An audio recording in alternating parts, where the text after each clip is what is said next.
This is Legacy Americana, a look at one part of our heritage that helped shape the America of today.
Millions of people on television see the winning professional teams. It's unfortunate that they can't see not only the winning amateur individuals and teams more frequently, but certainly it's terribly unfortunate they can't see the hundreds of thousands of young athletes who work hard, who are dedicated, who try but don't win. However, fortunately for us and for the future of this country, those young people believe in the effort they're undergoing. They're satisfied to be good, to get the development, to have the fun of competition. And they do not necessarily have to be a winner.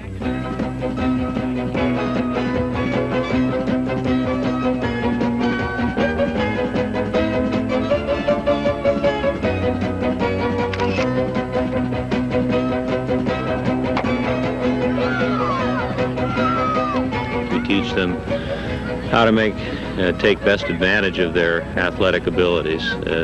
Second, how to be responsible to a team in terms of, team participation. And thirdly, a sense of, I hope, a sense of honesty and what it means to win and lose and what's involved in that.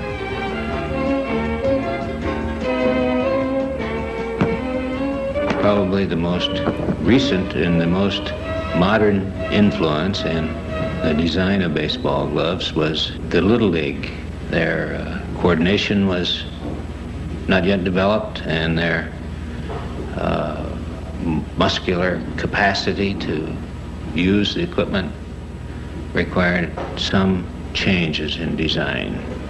If they're playing good baseball, then he ought to have a good glove. And if he doesn't have a good glove, he may never play good baseball.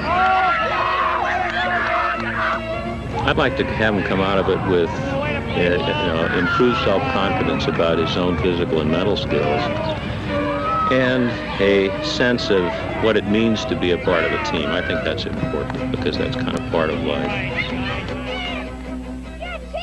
The value of amateur sports to young people is tremendous in many areas. Number one, it's the beginning of physical development and a great follow-through for young people.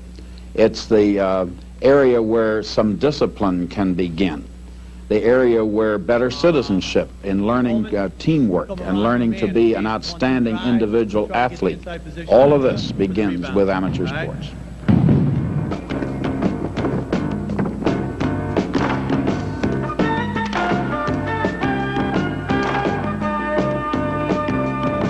Stay with him.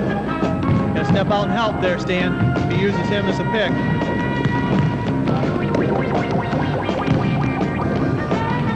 Block out, block out. The complexity of the game, basketball has really increased, I think, in the last 10 years to the point where you're using many different types of defense. The players are much more skillful.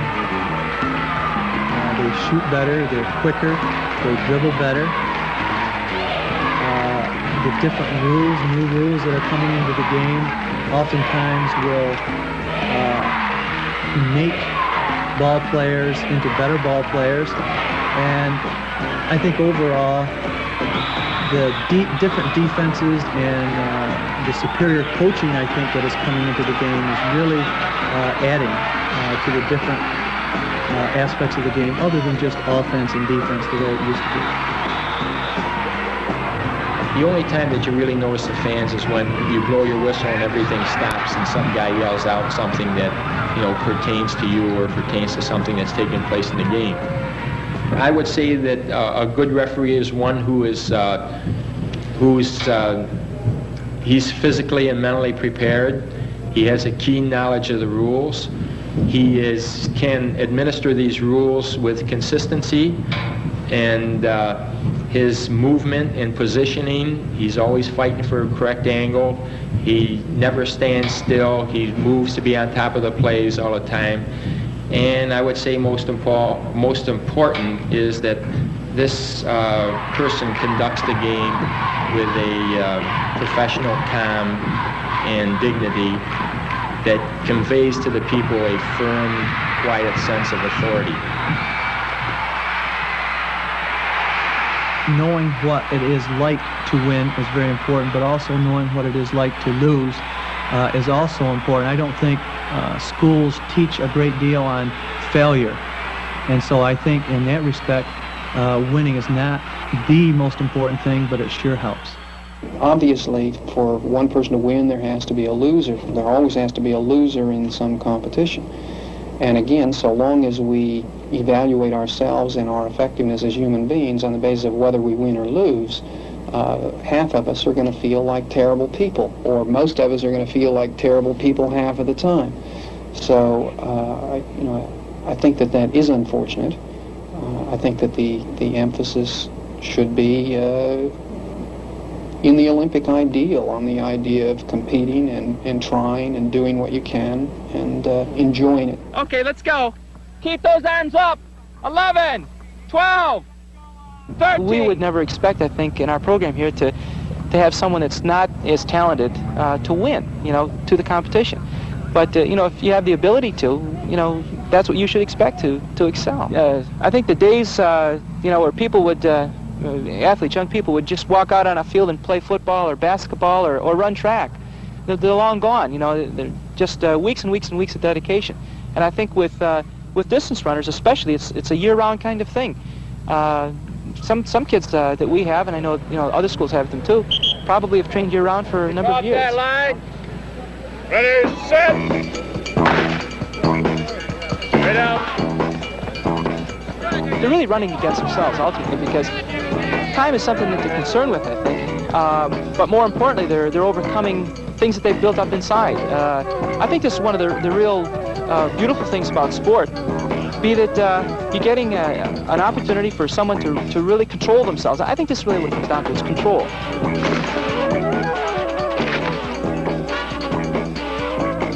I think the longer the race is, the more dedication you have to have. More things come into play.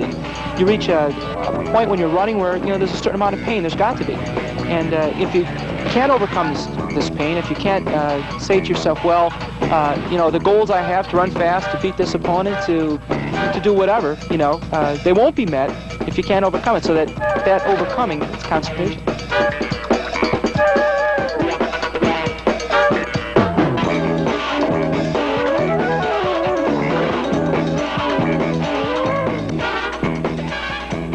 I think that what we're talking about here is the fact that if you just want to be a mediocre or average person in any area of activity, then you don't want to put up with any pain or any extra effort.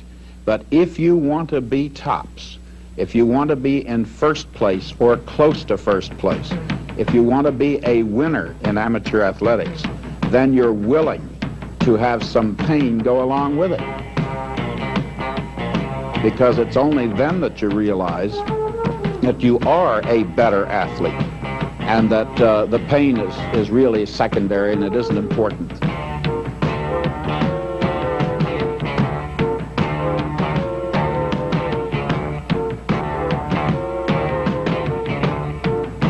Most people, when they ask me about running, they seem to think that it's torture and it's pain and that they don't know how anybody could stand it. But it's a very social thing, actually. If you always run with someone, always run with friends, different groups of friends, it becomes a very social thing. And the exhilaration you feel afterwards from doing something that's strenuously physical makes you anxious to get at it again. As far as mental preparation goes, I don't think that I've tried different kinds of mental preparation, and one time I went into a race and I said, well, I'm not going to let anybody beat me mentally this time, and I got killed. And another time I went into a race and felt like I was the worst man in the field and I won. So as far as mental preparation goes, I don't really think you have to do that much if you're in good physical condition. That's the biggest thing. If you're in good physical condition, you're probably going to win no matter what happens. And if you're in poor physical condition, well, you can psych yourself up for hours and hours and it's not going to make any difference. Thank you, Mark.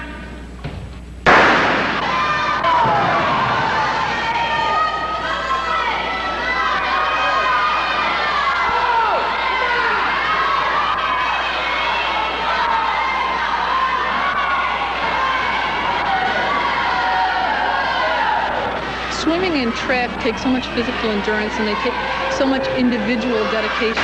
It's not like a team sport, it's so much more of a person really having to hurt themselves to swim. And so I think it takes a tremendous amount of dedication. In order to swim, especially a long race, a really good race, you have to be able to concentrate, know how fast to take it out, know really just what you're going to do before you get in the water. A lot of our girls are young and they haven't had the mental concentration and the attitude because it's so hard. They don't have the preparation as well as our older swimmers do, but it does take a lot. Some of the outstanding coaches in the United States and across the world are women, in diving and gymnastics in particular. These people are perfectionists. Women have perhaps a greater capacity to project detailed explanation. They are more observing of techniques and perhaps even a little more demanding. And I know this seems strange, but it's very true that while there is a much increased participation on the part of women, it's nothing new with the Amateur Athletic Union. And we're very, very pleased that more and more women want to be good athletes. I come in at about 7:30 in the morning, and then I do figures until about maybe 10:15. Then I free skate, and that's the part that usually is more fun. But then I usually go home at about 1 maybe, and then I go to school. Oh, I like to compete because well, I like to beat people. That's the best way to explain it. I like to try and get the best out of me, and I think competition helps me do that.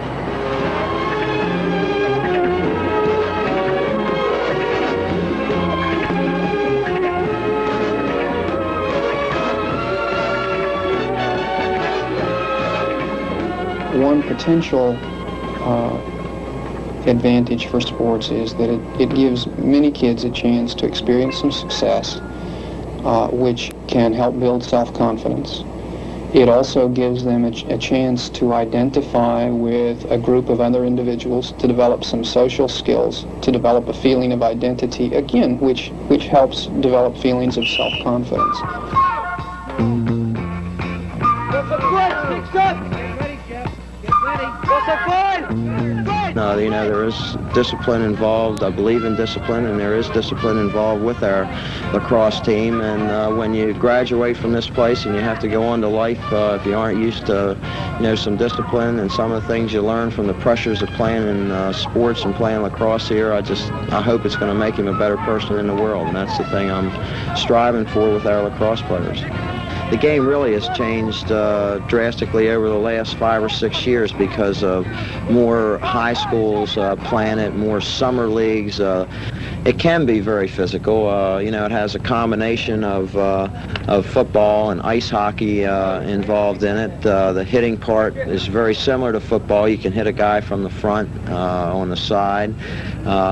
Very similar to hockey in the way the body checking occurs, and the game itself has a lot of basketball involved in it as far as passing the ball, and plays off of your offense are very similar to that in basketball, and also on defense. Defenses are more or less very similar to basketball.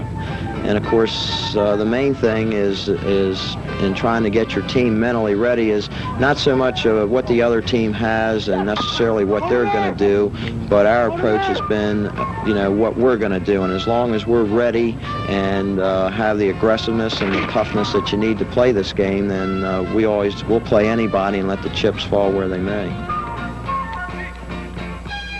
The coach in amateur athletics is a very, very important person, not only in the area of giving advice and in training and perhaps expressing certain demands.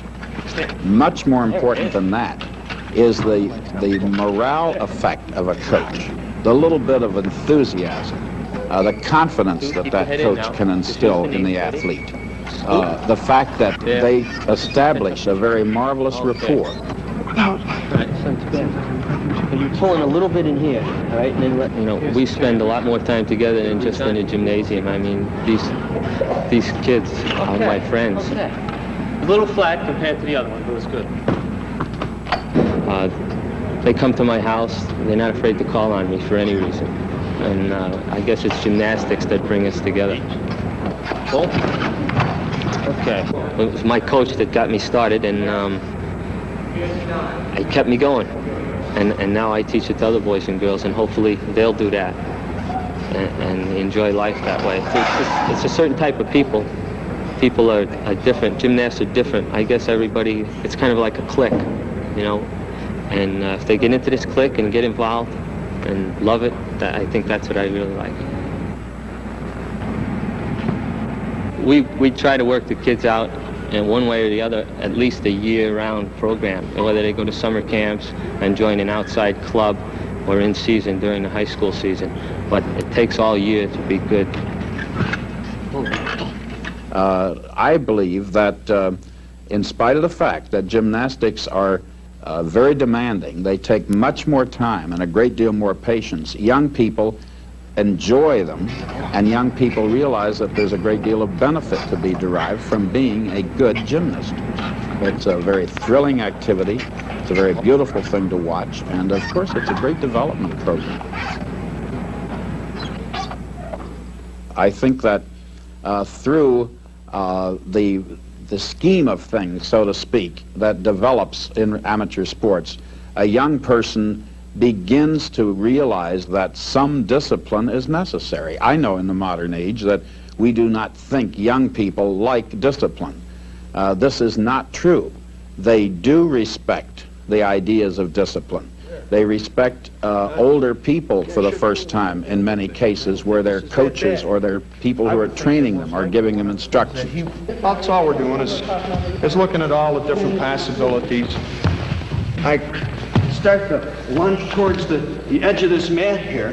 If I step in I hope when he's done wrestling here that what he has learned is that he can be a man to himself, that he can stand on his own feet, that he can do things and do them correctly and follow rules and regulations. I hope that he has learned that when things go bad, he just doesn't say, oh, I quit, that he realizes that he's going to get knocked down in life, that he's going to bounce back and just keep on trying. I think that wrestling is probably the closest thing a physical chess game going. A boy or any individual that wrestles constantly has to be thinking. He not only has to be thinking of what's going on at that particular moment, he has to be thinking 2 or 3 moves in advance, just like a chess game. He has to realize that if he does something, well, his opponent has a number of different options that he could react back with, and then he has to be prepared for those different options. The team cannot win if the individual does not win. We feel, however, that if the individual can blend his thoughts into the team or to the whole and make the whole extremely important, it makes winning for himself that much easier. He goes out in a more relaxed atmosphere. He doesn't worry about himself, and he thinks about others. And this is just one thing that I think helps carry over in the later life into society itself. To think of society as a whole before you as an individual.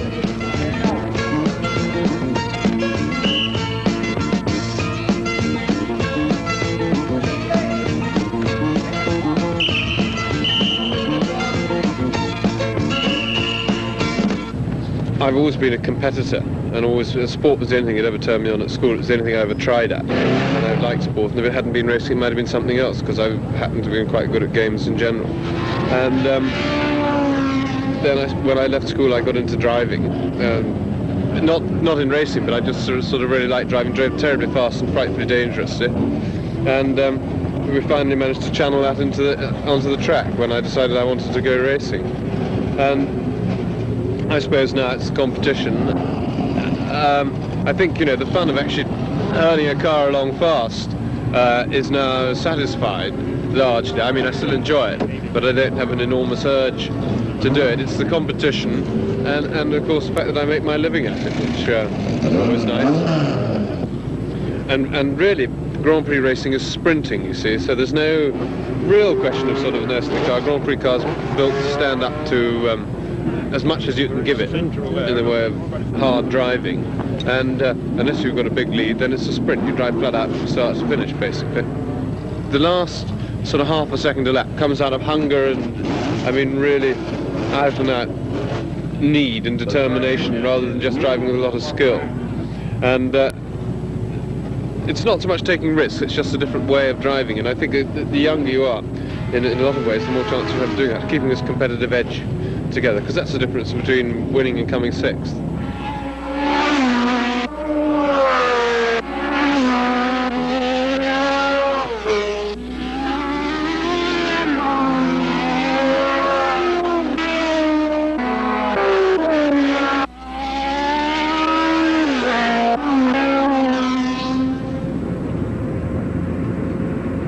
I think there's 3 things that make a good sports photograph. I think the emotion of the situation, the key play or the key moment of the sport that you're photographing, and I think the angle has a lot to do with what you should do with a sports photograph. I think the 35mm cameras have done a lot to improve sports photography. We're able to use longer lenses with smaller pieces of equipment and get right in on the action, which we were unable to do as little as 10 years ago. And as photographers become better and better, we are seeing more and more better sports photographs.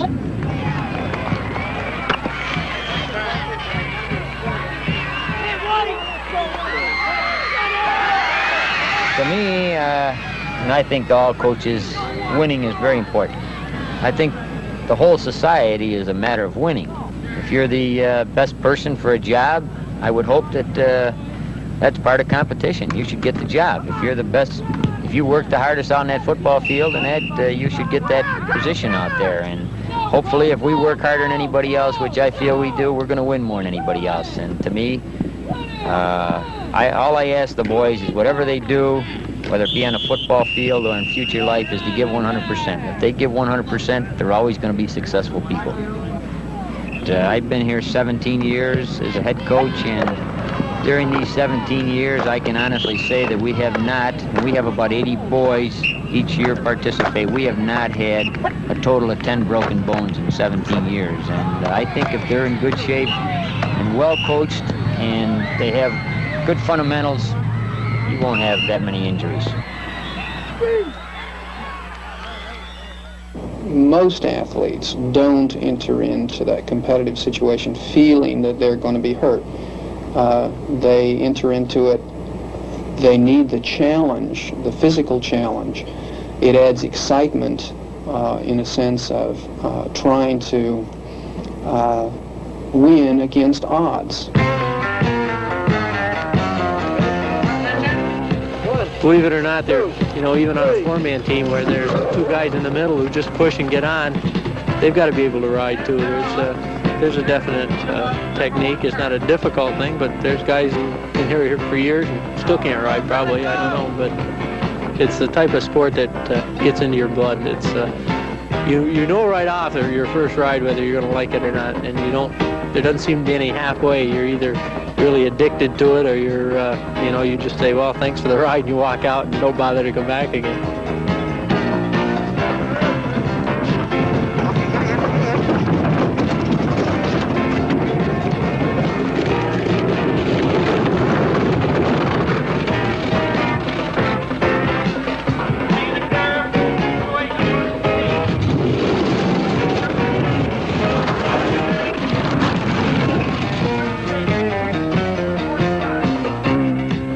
You get a great feeling, and it's a great psychological feeling. Just the fact that you're out there competing against other people and with other people, whether you win or lose, it doesn't make any difference. It's just the fact that you are out there competing, and it's really a great feeling.